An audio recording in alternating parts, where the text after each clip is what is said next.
Ողջույն սիրելի հայրենակիցներ, եթերում նույնտապանն է։ Եվ այժմ մենք զրուցելու ենք նժար սահմանադրական շարժման համահիմնադիր Արտաշես Էկոնոմովի հետ։ Ողջույն եմ, պարոն Էկոնոմով, շատ շնորհակալ եմ, որ ընդունել եք հրավերը։ Բարև ձեզ, ես շնորհակալ։ Այսպիսով Միացյալ Նահանգները գիտեք, որ Թրամփի վարչակազմը որոշել է հետ կանչել մոտավորապես 30 երկրներում ծառայող իր դեսպաններին եւ Հայաստանում Միացյալ Նահանգների դեսպանը եւս փոխվելու է հունվարից, բայց որպեսի չկասկածներ տարբեր տեսակի չլինեն, Երևանում Միացյալ Նահանգների դեսպանատունը հայտարարություն է տարածել, ասել է, որ դեսպանի հետ կանչը չի ազդի Միացյալ Նահանգների քաղաքականության վրա Հայաստանի նկատմամբ։ Ես ուզում եմ կանգ առնել այս ձևակերպման վրա եւ հարցնել ձեզ, կարող եք ձեր պատկերացմամբ ձևակերպել, թե որն է այդ Միացյալ Նահանգների քաղաքականությունը Հայաստանի նկատմամբ։ Ուրեմն իրականում հետ կանչը դա կախված է իմ կարծիքով Միացյալ Նահանգների իրանց անվտանգության նոր ընդունված այդ համակարգային փոփոխությունների, որ իրանք արեցին մոտակա 4 տարվա բանը ընդունել են նոր անվտանգային այդ օրակարգը եւ դրա հետ կապված իհարկե փոփոխություններ են կատարում եւ դեսպանատներում եւ իրանց ներկայացություններում, սակայն ինչ որ կապված է Հայաստանի հետ, գիտեք ոնց օրակարգը արդեն ձևավորված է, այդ օրակարգը ձևավորել է ինչ որ կապված է տնտեսական եւ աշխարհաքաղաքական մոտեցումները դեպի Հայաստան, այդ օրակարգը ձևակերպված է ոչ թե մեր պետության հետ շփումի ընթացքում, այլ իրականում իրանց պատկերացումներով եւ Նատանյահուի օգնությամբ, որ դիմել է պարոն Ալիևը եւ Նատանյահուն շատ լավ կապեր ունենալով Թրամփի հետ, առաջատանում իրականում այն օրակարգը, որը որ ձեռնատու է հենց Իսրայելին առաջել, ոչ թե Ադրբեջանին, ուզում ուշադրություն դարձնել, հենց Իսրայելին։ Իսրայելին իրականում սա շատ ձեռնատու օրակարգ է, այս Թրամփի ուղին, բայց ես ուզում ասեմ, որ դա մեզ էլ է ձեռնատու, այդ Թրամփի ուղին իրականում մեզ ձեռնատու օրակարգ է եւ դրա համար ասենք սա բոլոր կողմերին հետաքրքիր եղավ։ Հիմա այդ առումով ես վստահ եմ, ոչ մի բան չի փոխելու, քանի որ արդեն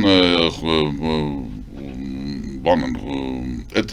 նախագիծ են պլանավորում, հա, թե ինչպես է դա իրականանալու, շատ հարցեր կան իհարկե այդ Թրամփի ուղու հետ կապված, որը որ մենք պատկերացնում ենք, որ ընտրություններից հետո մինչև այդ միևնույնն է, իրանք չեն կարողանա վերջնական այդ պրոյեկտը համալրված ոնց որ հա ներկայացնեն, մինչև այդ երբ որ Նիկոլ Փաշինյանը արդեն ընտրությունները կպարտվի եւ նոր ուժը ով կգա ընտրության, ինքը կարողանա ավելի հայանպաստ մոտեցումներ ձևավորի այդ բանում, որտեղ իրականում սա կարևոր է, ինչով է կարևոր, հա, սա նախ եւ առաջ կարևոր է նրանով, որ թե Նատանյահուն, թե Ալիևը խոսք են տվել, որ իրանք չեն հարձակվելու Հայաստանի վրա, Թրամփին են խոսք տվել։ Թրամփը այդ առումով ասել է, ես պատրաստ եմ այս ամեն ինչին փաստորեն տեր կանգնեմ այս ուղղում, եթե դուք խոսք եք տալի, որ չեք ներքաշի մեզ նոր պատերազմների մեջ։ Ես որպես երաշխիք պետք է լինեմ այս ամեն ինչը որ նորմալ կաշխատի, սակայն մի հատ փոքր բան կա, հա, այստեղ խաղանում արդեն Փաշինյանը, ինքը ինչ անում, ինքը ներկայացնում է, որ եթե ինքը չլինի, հիմա դա իր օրակարգն է, որ եթե ինքը չլինի պատերազմա լինելու բան, ես ուզում եմ ասեմ, որ ոչ մի պատերազմ միանշանակ չի լինելու, քանի որ արդեն այս օրակարգը ձևավորված է, Թրամփի ուղի օրակարգը, արդեն մի հատ այսպես ուրիշ բան որ գիտեք ոնց իրանք կարող է հիմա այդ շահագործելու համար որ մարդկանց հիասթափացնեն, վախացնեն, հա, որ ընտրություններին մարդիկ չգնան, որ կարողանան Նիկոլը վերարտադրվի, դրա համար կարող է սահմանում էլ ինչ որ փորձեն անդուր իրավիճակներ ստեղծել, ասենց ասեմ, հա, մեղմ ասած, բայց լայնածավալ պատերազմ միանշանակ չի կարող լինի, որտեղ դա հստակ արդեն Թրամփի կողմից է բանալված, եւ Նիկոլը ուզում է ներկայացնել ոչ թե որպես Միացյալ Նահանգներն են դրա երաշխիքը, այլ խաղաղության երաշխիքը ինքն ինքն է։ Մի մարդ, ով որ էս պետության, էս ազգի գլխին բերեց այդքան արհավիրքներ, պատերազմներ, այդքան զոհեր բերեց մեզ, ու ինքը ուզում է դեռևս ինչ որ խաղաղության որպես խորհրդանիշ ձևավոր ներկայանա, եւ դա ամենամեծ խնդիրն է մեր, որտեղ այս ընտրություններից առաջ ինքը ամեն ինչ է անում, ամեն ինչի գնում է։ Հիմա բայց միջև իր ընտրություններին գալու նորից վերադառնամ Ամերիկայի Միացյալ Նահանգներին, որ միանշանակ թե դեսպանի հեռանալը, հա, այստեղից սա մեծ փոփոխություն չի լինելու, ոչ մի բան չի լինելու։ Ինձ թվում է ամեն դեպքում սա կապված է հենց միայն այդ անվտանգային իրանց նոր օրակարգի հետ։ Եվ դա նորմալ բան։ Մի հատ բանն է, որ մեր դուրը չեկավ, որ այդ 30 երկրների մեջ, ասենք, մենակ 3-ն են եվրոպական, հա, եթե մեզ ենք հաշվում, իսկ ես վստահ եմ, որ մենք ասում ենք մեզ եվրոպական երկիր, դա Սլովակիան, Չեխիան, երևի թե Ամենայնպես ասում են, որ դա Բայդենի ժամանակվա բոլոր դեսպաններն էին, դրա համար ստացվեց, որ դուք ասում եք, այո, Թրամփի ուղին բավականին լավ ծրագիր է, որը Միացյալ Նահանգների քաղաքականությունն է, նաև ոչ միայն այդ 3 կետերն են, նաև Թրամփի ուղին, որը ձևավորում է Միացյալ Նահանգների քաղաքականությունը Հայաստանի հետ կապված։ Բայց Փաշինյանը, այո, ասում եք Փաշինյանը շատ է օգտագործում դա իր նախընտրական անգամ քարոզներում, որը դեռ քարոզարշավ չի սկսել, բայց խոսվում է այդ մասին, բայց չէ որ ձեզ կասեն, որ Թրամփի ուղին, որը կապեց Հայաստանը Միացյալ Նահանգների հետ ընդհանուր շահերով եւ հետաքրքրությամբ, եւ որը դուք համարում եք դրական, դուք էլ ասացիք, դա դրական ծրագիր է, Նիկոլ Փաշինյանը կասի դա այո իմ շնորհիվ է եղել, ինչու եք դուք նսեմացնում կամ չեզոքացնում իմ դերակատարում այդտեղ, դա իմ ծրագիրն է, ես եմ բերել Միացյալ Նահանգներին այստեղ։ Հիմա գիտեք ոնց, եթե այդ տրամաբանությունից ելնենք, մենք պետք է ի վերջո հասկանանք, որ երևի գիտեք ոնց մարդ, որը որ 8 տարի աղեկին է, եթե ինչ որ մի բան ուրիշի կամքով անում է ու լավն է լինում, մարդ մենք չպետք է ասենք, չէ, գիտեք ինչ որ ինքը կապնում է վատ, չէ, դա էլ է նորմալ։ Այո, իհարկե 8 տարվա մեջ կարար ինչ որ մի բան աներ, մատախառը լիներ, ինքը չի արել, ինքը չի բերել, բայց իր մատախառնա, որտեղ ստորագրել է, ստորագրությունը ինքն է դրել ամեն դեպքում դրա տակ։ Այսինքն, եթե Միացյալ Նահանգների շահերի մեջ չմտներ դա, Նիկոլ Փաշինյանը ոչինչ չէր կարող։ Ոչ մի դեպքում, եւ իրան ինքը տեղակել չէր, որ այդ ամեն ինչ արդեն նախապատրաստված է, իրան վերջի վարքյանին են կանչել, ասել են արի պետք է ստորագրես։ Այսինքն դա Միացյալ Նահանգների հետաքրքրությունն է տարածաշրջանի, մեր տարածաշրջանի։ Տարածաշրջանի, գիտեք ոնց, սա այն միջին ուղու վրա ձեռ դնելն է, որ Ամերիկայի Միացյալ Նահանգները ամեն դեպքում ուզում են, եւ դա նորմալ է, բնական բան է, որ ամեն պետություն, ուժեղ պետություն ուզում է ինչ-որ կարողանա ինչ-որ չափով վերահսկի, հա, շատ ինչ-որ Ռուսաստաններ ուզում անել։ Այո, հիմա իսկ վերահսկումը ինչն է, ասենք, սա Չինաստանից դեպի Եվրոպա կապող ճանապարհ է դառնում, եւ Ամերիկան այստեղ այդ վերահսկությունությամբ իր ուժը շատ բարձրանում է իրական։ Այլ կերպ ասած, դուք ուզում եք ասեք, որ այո, Նիկոլ Փաշինյանի օրոք է դա եղել, այդ Թրամփի ուղին, բայց եթե Նիկոլ Փաշինյանը չլներ այլ վարչապետ կամ այլ ղեկավար, ավելի լավ պայմաններով մենք կունենայինք։ Նույնը կունենայինք։ Նույնը ավելի լավ պայմաններով։ Լավ կամ վատ, բայց նույնը կունենայինք։ Հաստատ ավելի լավ, հաստատ ավելի լավ, եւ ես վստահ եմ, երբ Նիկոլ Փաշինյանը գնա, դեռևս մենք հələ կարող ենք դեպի լավը փոխել։ Եվ ինքը պետքա գնա ամեն դեպքում, եթե ինքն էլ այդ արել, մեկը պետքա գնա։ Դա ոչ մի չի փոխում։ Միացյալ Նահանգների եւ Հայաստանի թեման շարունակում ենք փոխգործակցության։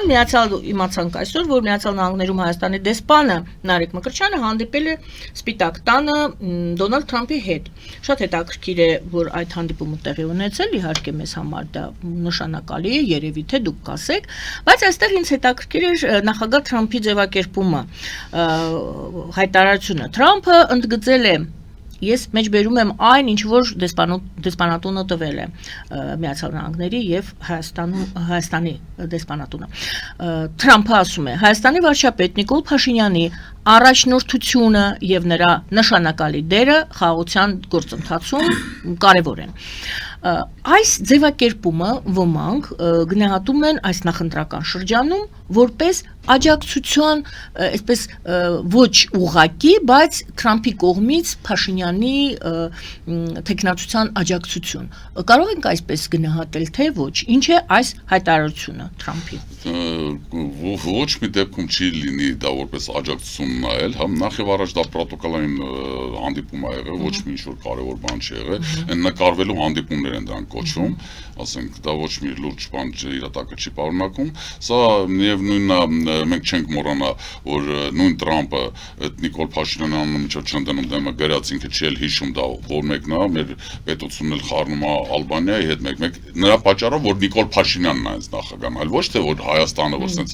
զրոյական պետություն, ոչ, Հայաստանը իրականում Իրանից շատ հին մշակույթի պետություն է, եթե նորմալ մարդ ներկայացներ Հայաստանը, ես վստահ եմ ճիշտ ձևի ներկայացներ, ոչ թե գարասեր I'm Prime Minister of Armenia, այլ ճիշտ նախորդ հանդիպումներին ճիշտ ներկայացրած լիներ մեր պետությունը, իրանք հիշեին, իր անունը կհիշեն, չէին ասեն other guy անունով։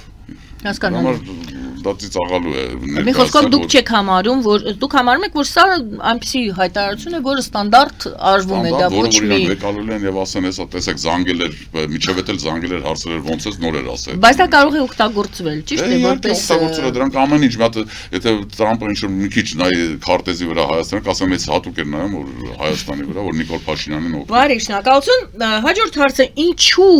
էլի ես հարցեր եմ տալիս, որոնք գիտեք, քննարկում է ժողովրդի կողմից, հանրության կողմից,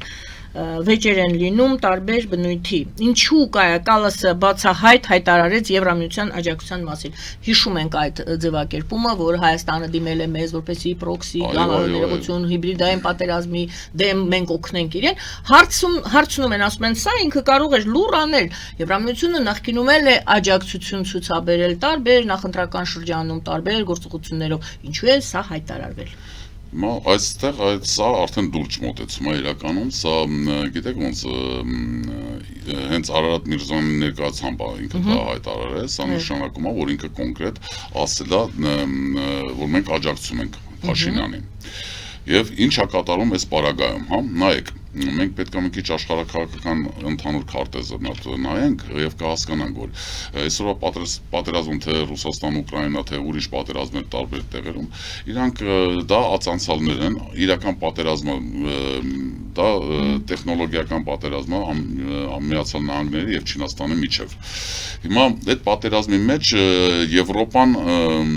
եւ ըստ ընդունած այս վերջի էլի փաստաթղթի Տրամփի, որը բացահայտ ներկայացնում է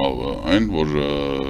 այնտեղ ասում է դուք ինքներդ ձեր գլխի ճարը տեսեք Եվրոպային, Ամերիկան ասում է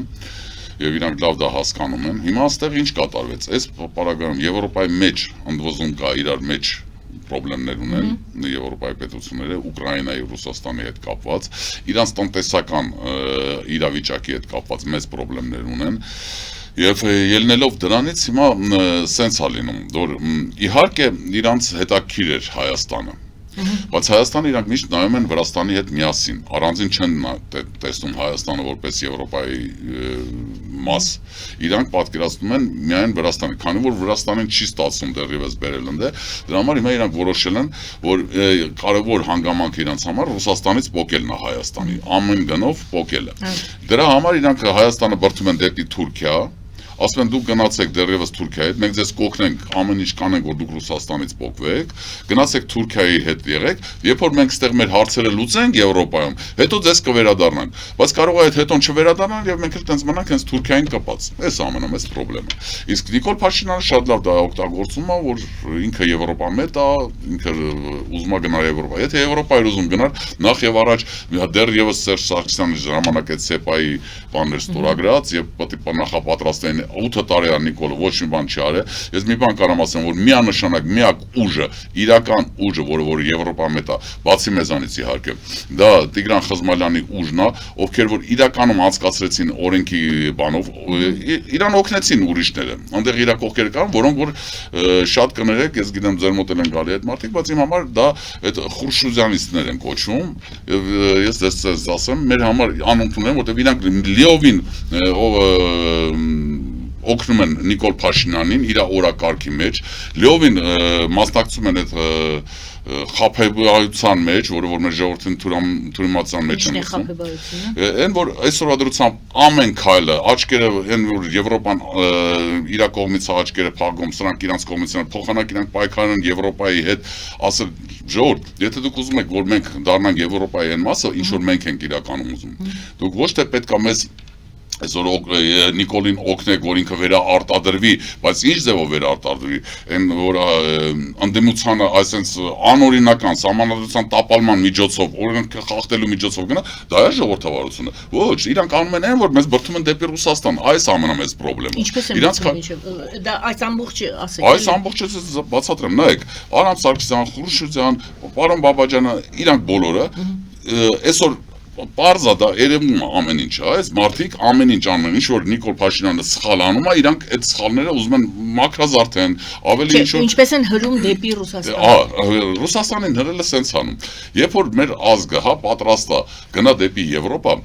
ժողովրդավարության մասին է խոսքը, այս եկեղեցու վրա հարձակումները, հա, մեր եկեղեցին սարքել են մի հատ ինչ որ, ասեմ, անհասկանալի մի հատ բան, որ իր այն խանութը որ ասեց, չէ, այս վերջի ելույթը ասեց այն խանութը ձեզ ասում են փակեք, այսպես խանութի պես ինչ որ կարգավիճակ է տվել եկեղեցուն, փակեք, հանեք, այն որ սահմանադրությամբ ինքը իրավունք չունի այդ բաները։ Մեր ժողովրդին թվում է որ ես մի բան կանեմ ասեմ, հայ ժողովուրդը ամենաիմաստուն ժողովուրդներից մեկը է։ Բոլորը սխալվում են, որ ասում են, այս ինչ բառեր են օգտագործում, շատ սխալ ձևի բառեր են ասում։ Մեր ժողովուրդը այդ ամեն ինչը զգում է։ Եվ տենում է, այն Եվրոպան, երբ որ Սերժի վաղտ, Ռոբի ժամանակ, մի հատ ինչ որ բաներ լինում, մի հատ անդիմադիրի մի հատ ինչ որ բան լներ, չեմ ասում եկեղեցուն հանգարց մեկը կպներ։ Սա Եվրոպան շուխուր էր դնում, անգամից դելեգացիաներ էին գալի, գնում ինչ որ եսին բաներ են, այսօր ձենձուն չկա։ Միակ մարդը, որ իրականում ես տեսել եմ այդ պայքարը, այսօր էլ է պայքարում այս մարդը։ Տիգրան Խզմալյանն խեմ ասում, որտեղ ես տեսա, որ ինքը ոնց է այդ դեսպանատները այցելում այդ եվրոպականում բացատրում է այդ մարդկանց։ Այդ մարդը ասում է, սխալ եք անում, ասեն չի կարելի։ Եթե դուք ուզում եք, որ այս ազգը գա դեպի Եվրոպա, դուք չպետք է բրդեք դեպի Ռուսաստան։ Իսկ դուք բրդում եք, երբ որ դուք ասում եք մի կողմի ժողովրդավարություն, բայց ժողովրդավարությանը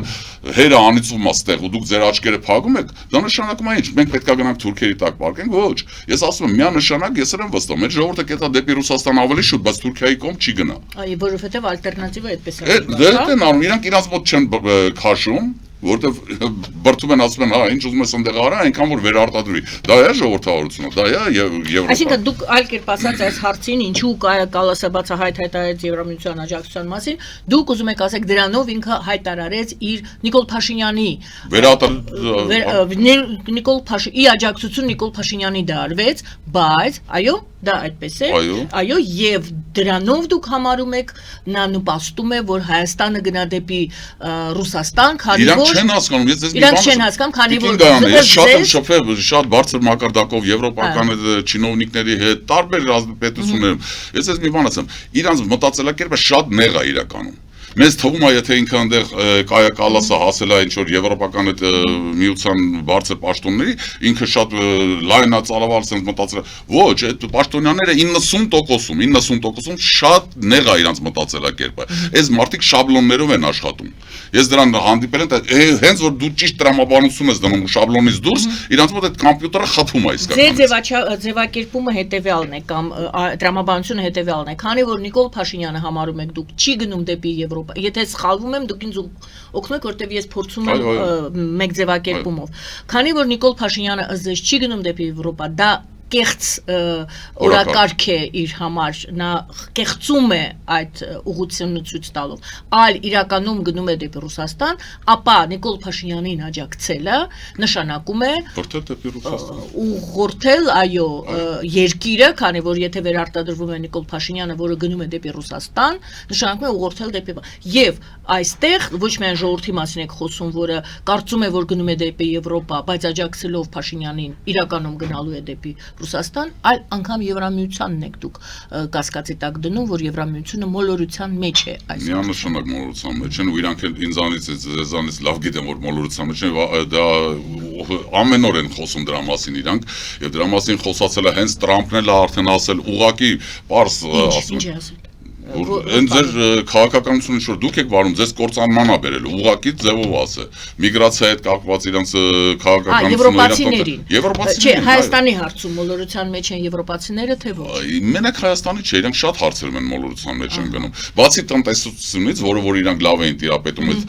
Յալտայից հետո, 45 թվականից հետո որ տնտեսական էլի ԱՄՆ-ի օգնությամբ Եվրոպան ոտի կանգնեց, ասենք այդ տնտեսական հարցերը իրանք լավ են լուծում։ Այս վերջերս դա չեն կարող լուծել, որովհետև Չինաստանը քանի որ շատ ուժեղ բարձրացավ եւ այսօրվա դրությամբ ասենք իրանք տնտեսությունը դրա պատճառով շատ վատ իրավիճակի մեջ է, իրանք տնտեսությանն էլ չեն կարող լավ տիրապետեն եւ այսօրվա դրությամբ իրար մեջ խնդիրներ ունեն եւ ես վստահ եմ որ 10 տարի հետո Եվրոմիությունը կմնա այս վիճակում ոնց որ կա։ Այլ կերպ ասած, նորից եմ հարցնում, Եվրամիությունը ըստ ձեզ Հայաստանի հարցում մոլորության մեջ է եւ այ բոլոր իր գործողություններով նա Ռուսաստանի ազդեցությունը Հայաստանի վրա ուժեղացնում է ոչ թե թուլացնում։ Այո, եւ այդ առումով մենք տիկին իրականում ուզում ենք մոտակա ժամանակներում արդեն նոր տարուց հետո երևի կլոր սեղան հրավիրենք, եթե կարողանանք դեսպաններին հրավիրել եւ ներկայացնենք այս մեր խնդիրները, որով մենք ենք տեսնում այդ, այդ բացի դրանից ՀՄԿ-ի հետ կապված մենք մոնիտորինգ ենք արել, թե ինչպես է կատարում այդ ռոպագանդան, ու այդ ռոպագանդան հենց էլի Եվրոպան դրա վրա էլ աչքերը փակում։ Մենք այդ ամենը պետք է անենք, որովհետև եթե ընտրությունները ուզում ենք ժողովրդավարը ձևով անցնեն, դու պետք է հավասար հնարավորություն տաս բոլորին, բայց այսօր դրությամբ ընդհանրապես հավասարություն չկա, արդարություն չկա, եւ մեր ժողովուրդը դա ազգում է, էլ եմ ասում, այդ արդարության պակասը ուղղակի ամենակարևոր խնդիրն է մեր մոտ։ Այսինքն նորից այլ ձևով եմ ասում, բայց դուք հաստատում եք կամ ասում եք սխալ եմ։ Այսինքն դուք ահազանգում եք, որ այնինչ տեղի ունեցավ Վրաստանում, դուք սկզբում ասացիք, որ դիտարկում են Հայաստանը եւ Վրաստանը, դիտարկում էին Հայաստանը եւ Վրաստանը միասին, որպես ապագա եվրոպական Եվրոպայի միության անդամ երկիր, այնինչ կատարվեց Վրաստանում, դուք հիմա ահազանգում եք եւ ասում եք, այստեղ նույնն է կատարվելու։ Դուք մոլորության մեջ եք, ինչպես մոլորվեցիք Վրաստանի հարցում, ժողովուրդը մնաց եվրոպական ձգտումով իսկ իշխանությունները գնացին դեպի Ռուսաստան, դուք ասում եք այստեղ նույնն է, դուք պարզապես դեռ տեղյակ չեք գլխի ընկել ներողություն որ այստեղ այո նույնն է, բայց մի հատ տարբերությամբ որ կարող է ոչ թե դեպի Ռուսաստան գնան, որովհետև Փաշինյանը կարող է ռուսներին խափի, եվրոպացիներին խափի եւ գնա դեպի Թուրքիա։ Այդ ամենավատ սցենարն է մեր համար։ Այստեղ, ահա, ուրեմն ոչ դեպի Ռուսաստան, այլ դեպի Թուրքիա եւ Ադրբեջան։ Այստեղ այլ հարց է բարձրանում։ Եվրոմիությունը, Միացյալ Նահանգները, արդյոք նրանք չեն ջատագովը հայ-թուրքական հարաբերությունների կարգավորման, սահմանների բացման, եւ որպեսզի Հայաստանը եւ Թուրքիան, եւ Հայաստանը եւ Ադրբեջանը եւ Թրամփի ուղին էլ հենց դրա մասին է, որպեսզի լավ հարաբերություններ ունենան։ Այստեղ երևի թե ես մի փոքր հարցից մեջ ընդգծեմ, լավ հարաբերությունները եւ ենթակայության տակ հայտնվելը տարբեր բաներ են, գուցե եւ համեցեք։ Ուրեմն միանշանակ որ լավ հարաբերությունները Տրամպը իր այությամբ բիզնեսմեն է եւ ինքը հասկանում է որ լավ փող կարա աշխատի երբ որ ամեն ինչ հանգիստ է եւ բիզնես մտնելորդը թույլ է տալի փող աշխատելը, հա եւ իհարկե դա ամենակարևոր հանգամանքն է որ խաղաղ իրավիճակ ստեղծվի այստեղ սակայն մի մոռացեք մի հատ էլ հանգամանք իհարկե Թուրքիայի հետ կապված որը որ այս ճանապարհը դա հատուկ Թուրքիայի համար չէ, ամենաշատ շահագրգիռ իհարկե այս ժամանակի ընթացքում Ադրբեջանն էր, որը Նախճեվանի հետ կապներ ուզում հաստատել, ավելի, բայց այդտեղ իրականում խաղաղությունն էլ եմ ասում Չինաստան Եվրոպա կապն է հաստատվում այս ճանապարհով էլ այդ թվում, որտեղ էլի ճանապարհներ կա, բայց սա կարևոր ճանապարհ է լինելու։ Բայց սրա հետ միասին մի հատ էլ ուրիշ խնդրեմ կա, որ նայեք, մի կողմից այո, Ամերիկայի Միացյալ Նահանգները Թուրքիային ոնց որ ցույց են տալի, որ մենք ձեր հետ պատրաստ ենք համագործակցելու, չնայած մինչև այսօր հələ F-35-ների այդ կործանիչների կոնտրակտը կնքված չի, դեռ Բայդենի ժամանակվանից էր դա, հա, իսկ թուրքերը շատ են ուզում, որովհետև այսօր դրությամբ Հունաստանի այդ խնդիրներում ինչ որ իրանց մոտ այնտեղ թե ընդհանրապես տարածաշրջանում իրանց շատ կարևոր ուժ է դա լինելու Եվ բայց դրա դեմ է դուրս եկել Իսրայելը։ Իսրայելն ամեն ինչ անում, որ այդ մերժեցնի, հա, այդ պահանջները Թուրքիայի, եւ այս երեք էր, եթե չեմ սխալվում, Իսրայել, Հունաստան, Կիպրոս այդ երակոմ պայմանագիրը, որ ստորագրվեց, իրանք ստորագրեցին դա հենց Թուրքիայի դեմ։ Համար ուզում ասեմ, ստեղ իրավիճականը չի, որ միանշանակ ԱՄՆ-ն Թուրքիային սատարում է։ Եվ երկրորդ հարցից մեջ երկրորդ հատվածը կար, որտեղով է անցնում լավ հարաբերությունների դեպի կախվածության մեջ հայտնվելը։ Դե գիտեք ոնց է։ Լավ հարաբերություններ նշանակում է մենք պետք է կախվածության մեջ օրինակ Ռուսաստանի հետ մինչև 2001-2 թիվը լավ հարաբերությունների մեջ էինք Ելցինյան Ռուսաստանի հետ, նորմալ հարաբերություններ, հավասարաչափ գործընկերներ էինք։ 2001 թվականից այս կողմ արդեն Քոչարյանի ժամանակ ինքը դարավ ընկեր Պուտինին, բայց Հայաստանը արդեն դարավ կախվածության մեջ ընկավ Ռուսաստանից։ Ու արդեն այն ստարշի բրատ, մլադշի բրատ այսպես մոտեցումներ սկսեցին առաջ տարվել, հետո այդ հանգստությունը բան եղավ։ Այսինքն դուք կարծում եք ղեկավարից է գալիս հանձնել կախվածության տակ։ Նայեք, ղեկավարը այդ ժամանակ, նայեք, այն ժամանակ կախված էր ղեկավարներից, որտեվ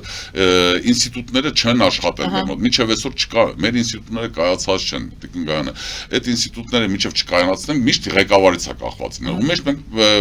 երազելու ենք, այ աստվածտա լավ ղեկավար լինի, որ հայանպաստ ինչ-որ բաներ անի, բայց կարող է բախներս չբերի ու ոնց որ չի բերել այս քանի տարիների ընթացքում, միշտ կան ինչ-որ թափթփուկներ, որոնք որ իրանց նպաստ են անում ի վնաս հայերի եւ հայ պետությանը, Հայաստանին, հա, այսինքն անձնական շահը առաջ իհարկե, դրա համար երբ որ իրանք ընդհանուր ինֆրաստրուկտուրան տվեցին Ռուսաստանին, Քոչարյանը, հա, ամեն ինչը տվեց Ռուսաստանին, կոպեկներով տվեցին։ Այո, իր հարաբերությունները Պուտինի հետ շատ լավացավ, բայց Հայաստանը դրանից մենակ կորցրեց իրենց հարաբերությունները լավանալուց։ Հիմա նույն ձևով ստեղ, երբ որ մեզ բրդում են դեպի Թուրքիա, ես վստահ եմ, որ արդեն չտեսնված հարաբերությունները Փաշինյանի մոտ Էրդողանի հետ, Էրդողանը երևի փոքր ամենասիրած տղու դերն է հաղալու ինքը, բայց Հայաստանը դրանից ոչ մի բան չի շահելու։ Այլ կերպ ասած, լավ հարաբերություններին դեմ չեք, բայց գիծ պետք է լինի, կարմիր գծեր գոյություն ունեն, պետք է գոյություն ունենան։ Ես կողմնակից եմ ինստիտուտների մակարդակով լավ հարաբերություններ, ոչ թե անձնական, որտեղ այդ անձնականը մի մարդուց է կախված, այդ մարդը այսօր կա, վաղը չկա։ Պետք է ինստիտուտները աշխատեն եւ հարաբերությունները ինստիտուտների մեջ լինեն։ Շնորհակալություն։ Եվ անցնում ենք ներքաղաքական հարցերին, Facebook-յան ձեր էջից տեղեկացա, որ մշակվել է վերածնունդ ռազմավարական ծրագիրը, այո, որը ինչ-ինչ գործողությունների փոփոխություններ են նախատեսում, որոնք ես վերցրել եմ դա տեքստից, որը ձեր Facebook-յան էջում հրապարակվել էր, իրենց հերթին, ինչպես նշված է ծրագրի նախաբանում, հիմք կհանդիսանան տնտեսական հրաշքի համար։ Դուք այդ տնտեսական հրաշքի մեջ ներգրավում եք, թվարկում եք հետևյալը, մենք ոչ միայն կկրկնապատկենք հնան, այլ կստեղծենք ներդրումների էքսպոնենցիալ աճի էքսպոտենցիալ կներեք վերցրել եմ տեքստը եւ նոր եմ կարդում աճի պայմաններ, ինչը իր հերթին բազմապատիկ կավելացնի ազգային հարստությունը եւ այլն դուք ասում եք բժիշկների ուսուցիչների աշխատավարձը կկազմի ոչ պակաս քան 400,000 դրամ նախատեսում եք նաև ազգային միասնության ստվերային կոալիցիոն կառավարության ստեղծում եւ ունեք անգամ պաշտոններ անուններ ես կթվարկեմ գովազդից հետո կթվարկեմ ուրեմն անունները եւ կխնդրեմ բացատրեք սա ինչ տնտեսական հրաշքի մասին եք խոսում համեցեք այո հրաշքին կպատասխանեմ հետո այո պետք է սկսենք հրաշքից պետք է սկսենք տնտեսական հրաշքից ընդհանրապես պետք է սկսենք վերածնունդ ռազմավարական ծրագրի մասին խոսակցությունից, որ դուք բացեք, ով է ստեղծել, ում կողմից է մշակվել եւ մնացած արդեն բոլոր հարցերը։ Շնորհակալություն գովազդը եթերում սիրելի հայրենակիցներ, մնացեք մեզ հետ։ Ֆելիչե ժամանակակից ատամնաբուժական կլինիկա։ Այստեղ հարմարավետությունն ու խնամքն առաջնային են։ Այստեղ կիրառվում են ատամնաբուժական ամենաժամանակակից տեխնոլոգիաներ, ճշգրիտ ախտորոշում, արդյունավետ բուժում, նուրբ փորձառություն եւ անհատական մոտեցում։ Սկսած սովորական մանրուքներից մինչև առաջադեմ ընթացակարգեր, այստեղ դուք գտնվում եք բարձր որակավորում ունեցող եւ փորձառու ատամնաբուժական մասնագետների ձեռքերում։ Մեր բարեկամական եւ հյուրընկալ անձնակազմն այստեղ է յուրաքանչյուր այցը հաճելի դարձնելու համար։ Ֆելիչե։ Ձեր առողջ եւ ամենաերջանիկ շփիտը սկսվում է այստեղից։ Եկեք եւ բացահայտեք նորարարության փորձագիտության եւ կարեկցանքի կատարյալ համադրությունը։ Վաճառվում է գերմանական հնաոճ դաշնամուր 1892 թվականի արտադրության ֆոն Մուլբախ։ Գտնվում է գերազանց վիճակում։ Գինը 15000 ԱՄՆ դոլար։ Հեռախոսահամար 094 115 310։ Երևան փոստը Գրանադայի ուզում տեղեկացնում է։ Դրամական փոխանցումներ 1%-ով։ Օդանավով 1 փաունդը 2.99։ Նավով ուղարկեք 1 արկղ, երկրորդ արկղը անվճար։ Ավտոմեքենաների փոխադրում անհավատալի արժեքներով։ Ինչպես նաև կահույք եւ մեծ չափի բեռների փոխադրում։ Jackpot հագուստի խանութը երկրորդ մասնաճյուղն է բացել Գլենդելի սրտում, որտեղ կարող եք ձեռք բերել եվրոպական եւ ամերիկյան ընտիր հագուստեղեն, կոշկեղեն, աքսեսուարներ, պայուսակներ ամենահարմար արժեքներով։ Նաև կարող եք ցանկացած ապրանք պատվիրել եւ ձեռք բերել կարճ ժամանակում։ Jackpot-ի Գլենդելի հասցեն է 1135 North Pacific Avenue, հեռախոս 818-813-2252։ Jackpot հագուստի լավագույն կենտրոնը Գլենդելում։ 60-ից ավելի ճանաչված եվրոպական բրենդների ինքնատիպ, չկրկնվող եւ մատչելի ընտրանին Fortuna Home and Country House խանութ սրահում։ Նորավոճ սպասք եւ կահույք հորեկա բնագավառի համար, տեքստիլ, տնտեսական ապրանքներ, ամեն ինչ գեղեցիկ կյանքի համար։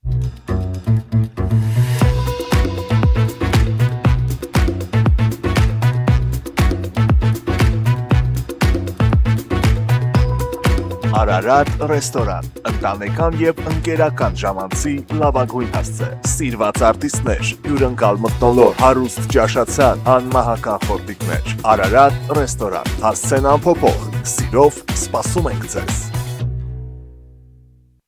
Լավագույն պաղպաղակ, բնական, համեղ եւ մատչելի գներով պաղպաղակը կարող եք ձեռք բերել բոլոր հայկական խանութներում։ Պահանջեք հայկական պաղպաղակ, Թամարա պաղպաղակ։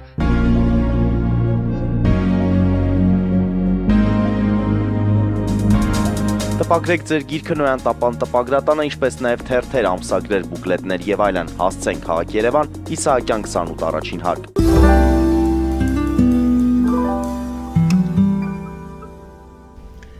Այսպեսով, սիրելի հայրենակիցներ, զրուցում ենք պարոն Արտաշես Էկոնոմովի հետ, նժար սահմանադրական շարժման համահիմնադիր։ Նախ ամենասկզբից հարցնեմ, եթե սա շարժում է, ապա մասնակցելու եք ընտրություններին թե ոչ, եթե այո, ինչ ձևով։ Եթե ոչ, ասում եք ոչ։ Այո, մենք մասնակցելու ենք ընտրություններին, մենք դաշինքով ենք ուզում մասնակցել եւ ամեն ինչը մենք անում ենք դրա համար, այս մեր հանդիպումները տարբեր ուժերի հետ հենց դրա մասին են, որ մենք ուզում ենք միավորել տարբեր ուժերի եւ դաշինքով մասնակցել, քանի որ մենք պատկերացնում ենք, որ իրականում հաղթը շատ ծանր ժամանակ լինելու եւ մենք պետքա մեծ ուժեր կուտակենք, որ կարողանանք դեմը առնենք Փաշինյանի։ Ծրագիրը պարզ է արդեն ձեր եւ այսպես մենք գովազդից առաջ ասացինք այն մասին, որ մշակվել է Facebook-յան ձեր էջից տեղեկացել են, որ մշակվել է վերածնունդ ռազմավարական ծրագիր, որը եթե իրագործվի, ապա հիմք կհանդիսանա տնտեսական հրաշքի համար։ Բացատրեք թե ինչպես։ Ներկայացնեմ։ Ուրեմն այդ տնտեսական հրաշքը լինելու է իրականում շատ հաշվարկված, հիմա ես դες կներկայացնեմ ոնց է դա աշխատելու։ Սա 3-ից 5 տարվա մեջ այդ ամեն ինչի որ գրած է, սա լինելու է 3-ից 5 տարվա ընթացքում, այդ ամեն ինչին մենք կհասնենք։ Մենք նախ եւ առաջի տարին դա արդեն նախապատրաստական աշխատանքները գնում են, մենք արդեն IT մասնագետներ ունենք, միջև էտել ենք մենք աշխատել դրա վրա, ասենք որ պետքա կանխիկ փողը Հայաստանում վերածվի։ Մենք չենք ունենալու կանխիկ փող, մենք ունենալու ենք երկու ռեեստր, մեկը լինելու է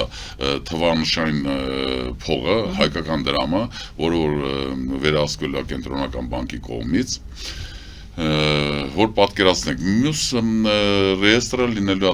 ապրանքների եւ ծառայությունների մատուցման ռեեստր, որտեղ որ նշվելու է բոլոր ապրանքները, որ արտադրվում են, ներկրվում են, այստեղ օրինական ձևով, ինչ որ օրինական է եւ ծառայությունները, որոնք այստեղ մատուցվում են, այդ ամեն ինչը այդ ռեեստրների մեջ, այդ երկու ռեեստրը իրար հետ շատ պինդ շահկապված է, ուրեմն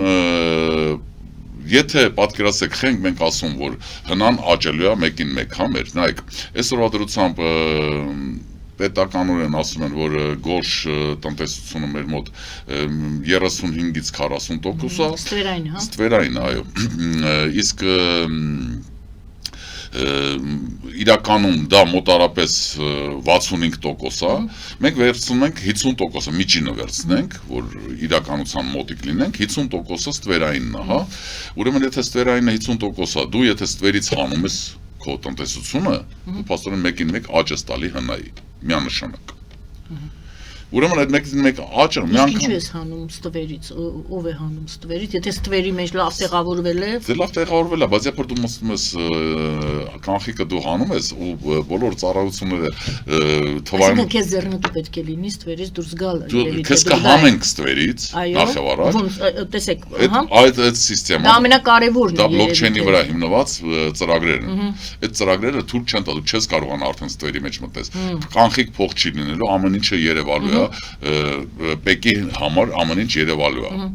Տեսնելու, ընդհանրապես ոչ մի գումար չի շարժվելու առանց բանի, բայց դրա հետ միասին իհարկե հարկերն է իջացվելու, իհարկե հնարավոր, նայեք,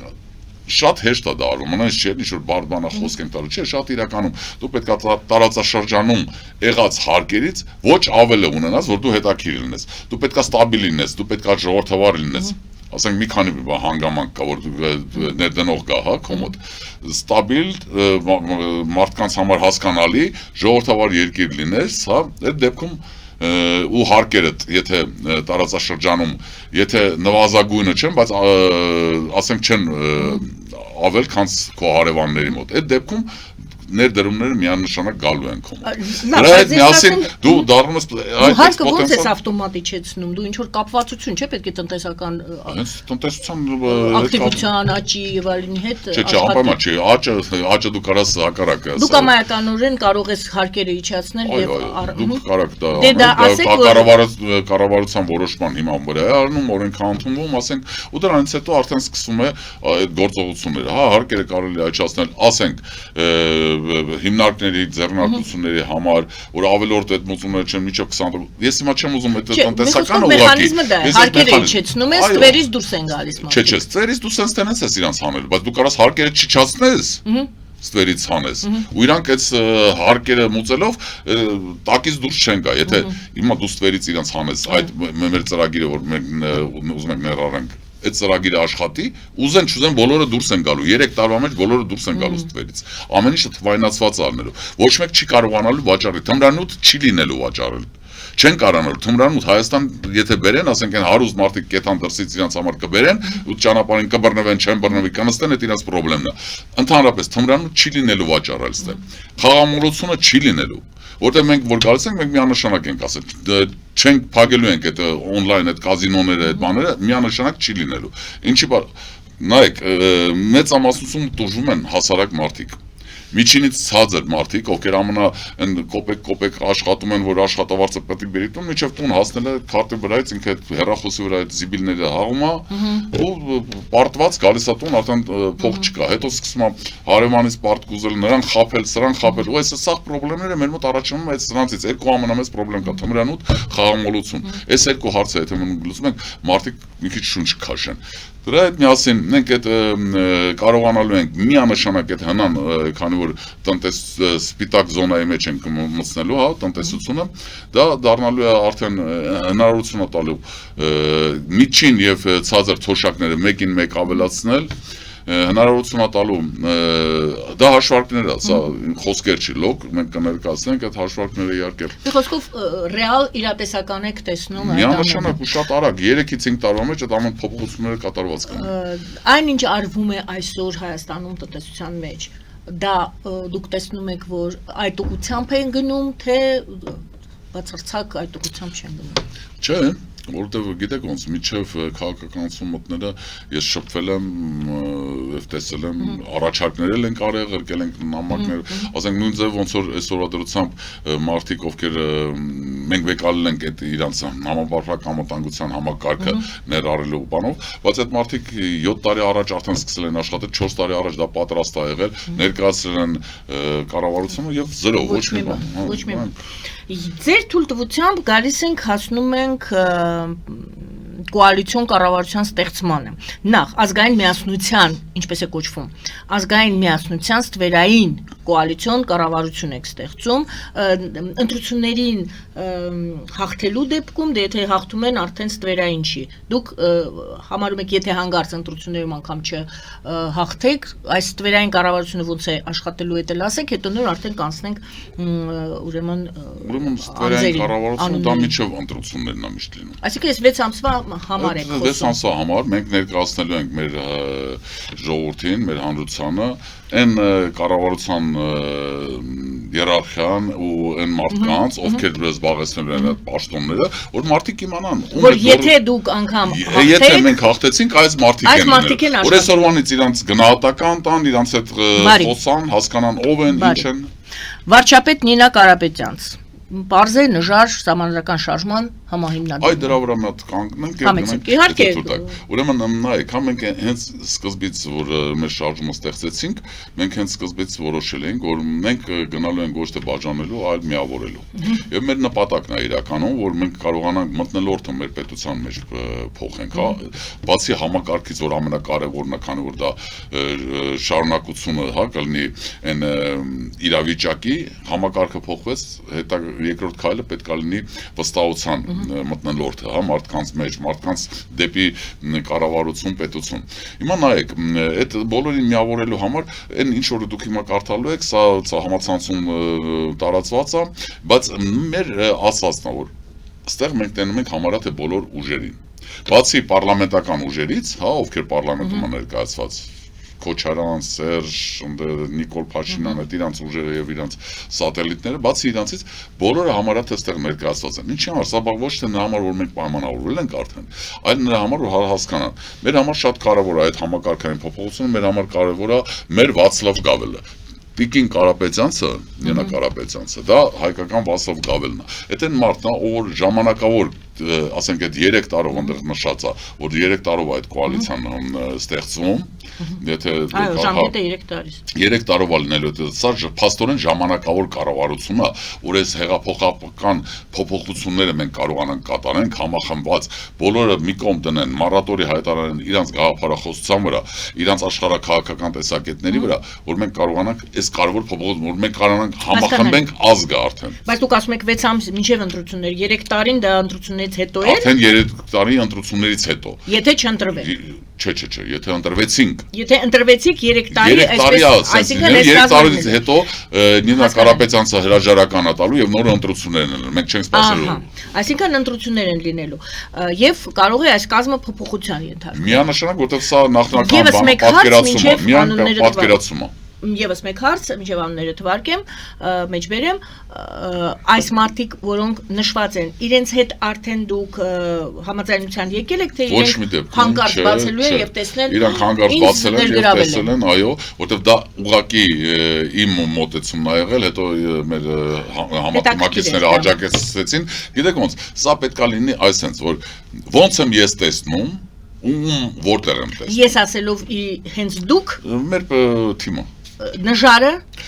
այդ սա ինձանից է դուրս եկել, բայց հետո իմ թիմակիցները ինձ սատարեցին։ Մի խոսքով, եթե այստեղ փոխվարչապետ Լևոն Զուրաբյանն է նշված, Լևոն Զուրաբյանը ձեզ հետ մշակել է այս ամենը։ Ոչ մեկ,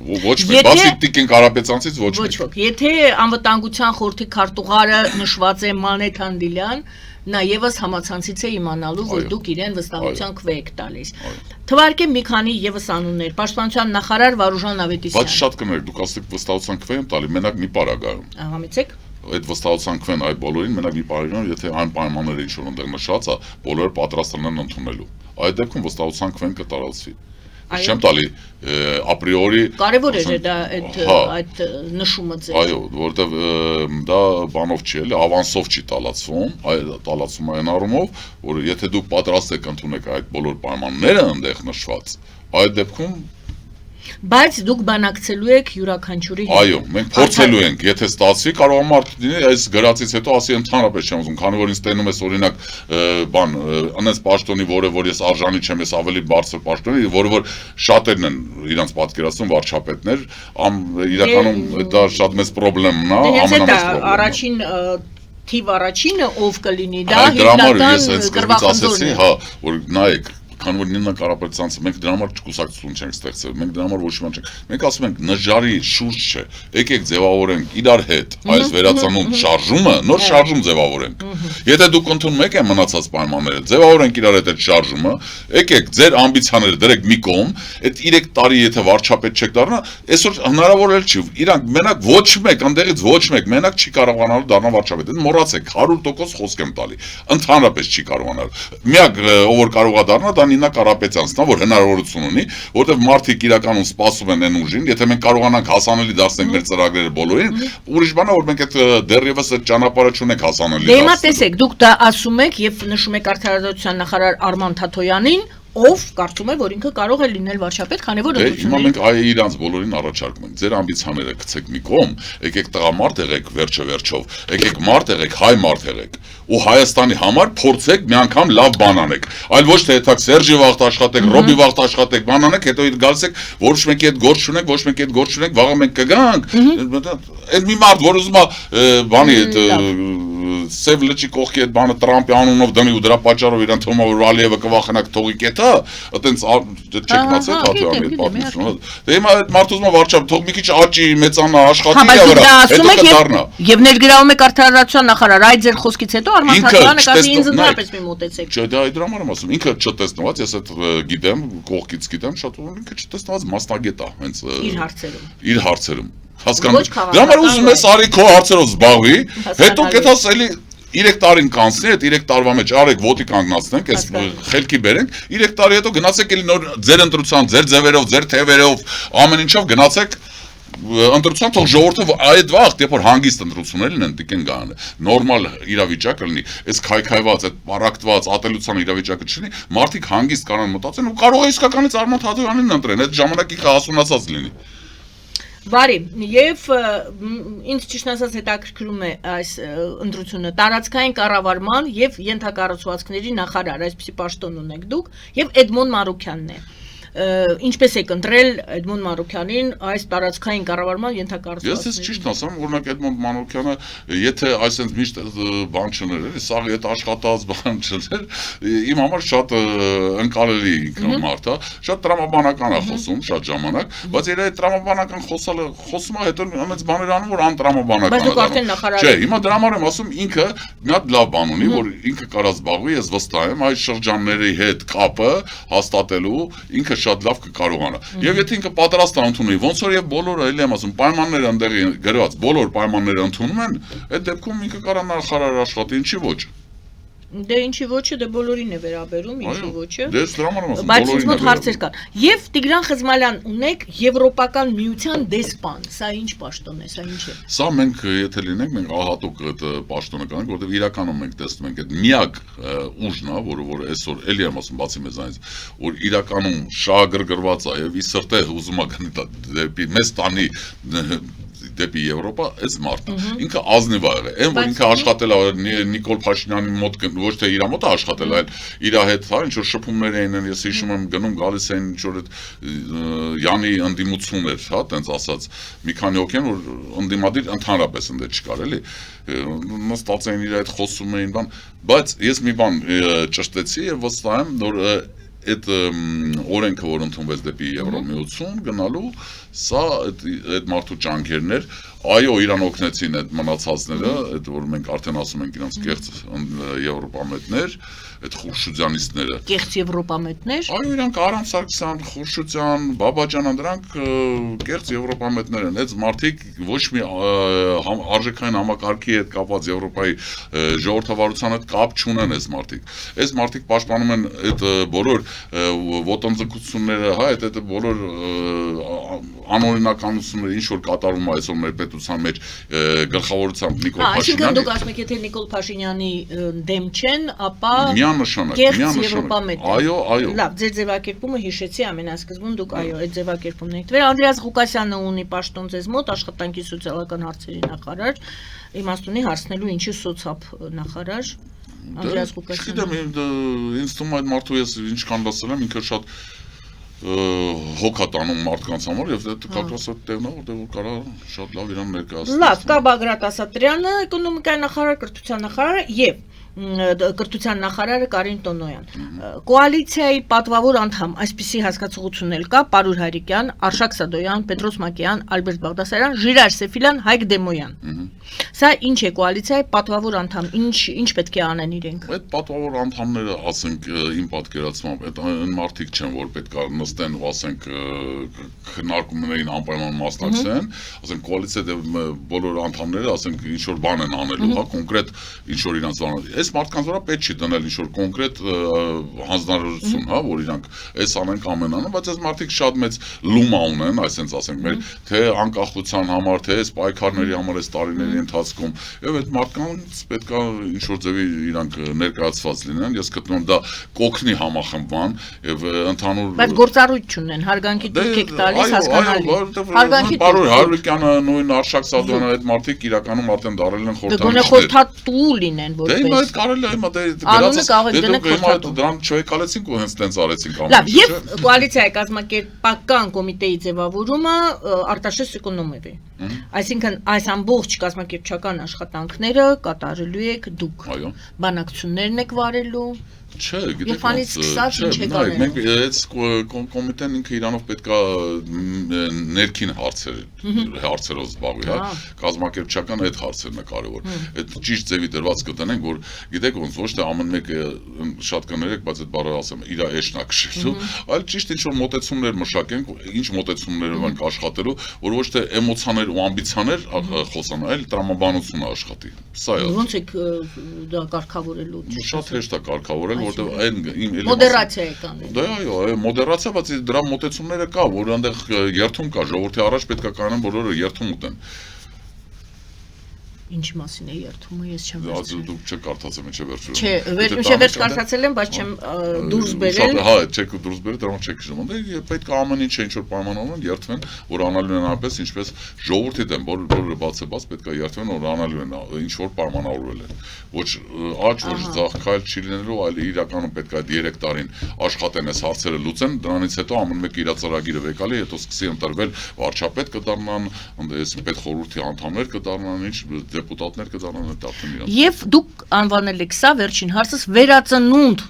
ռազմավարական ծրագիր, ինչն եք, ոնց եք պատկերացնում վերածնունդ։ Մի խոսքով հիմա շատ են խոսում այդ մասին, որ վերածնունդ է Հայաստանում։ Այո, մենք պարտավոր ենք ապրել վերածնունդ, սա ինձ թվում է պահանջն է Աստծո կողմից, որովհետև իրականում այդ վերածնունդը պետք է եւ հոգեվոր եւ աշխարհիկ կյանքում այդ ամեն ինչը մենք պետք է ապրենք այդ վերածնունդը, մենք պետք է այդ հիմնակարը դնենք նոր Հայաստանի, բայց ոչ թե իրական Հայաստանի, այլ իրավական Հայաստանի նոր հիմնակարը, ոչ սահմանադրության փոփոխության մասին չի խոսք անգամ չմտածեն, ասենք մենք միայն բարեփոխումներ ենք այնտեղ անելու եւ այդտեղից սկսվի արդեն նոր մթնոլորտը իրականում, այդ նոր համակարգը աշխատի, նոր մթնոլորտը Այսինքն նոր Հայաստանի նման նոր ինչ որ չէ, դա նույնն է մեր հին Հայաստանն է իր տանջանքներով, իր ցեղասպանությունով, իր ծիծեռնակաբերդով եւ մեր գերաբլուրով, բայց մենք պետք է տուրք տանք այդ ամեն ինչին, այդ մարդկանց մենք պարտք ունենք, մենք պարտք ունենք Ծիծանակաբերդին եւ Եռաբլուրին։ Եվ այդ պարտքը միակ բանն է, որ մենք կարանք տանք, դա Պինդ Հայաստան ուժեղ Հայաստան կառուցելն է։ Ես շնորհակալ եմ ասուրվածության։ Ես եմ շնորհակալ։ Շնորհակալություն սիրելի հայրենակիցներ, նժար սահմանադրական շարժման համահիմնադիր Արտաշես Իկոնոմովներ մեր զրուցակից այսօր զրուցը վարում էր Գայանե Առաքելյանը։ Բարին ձեզ։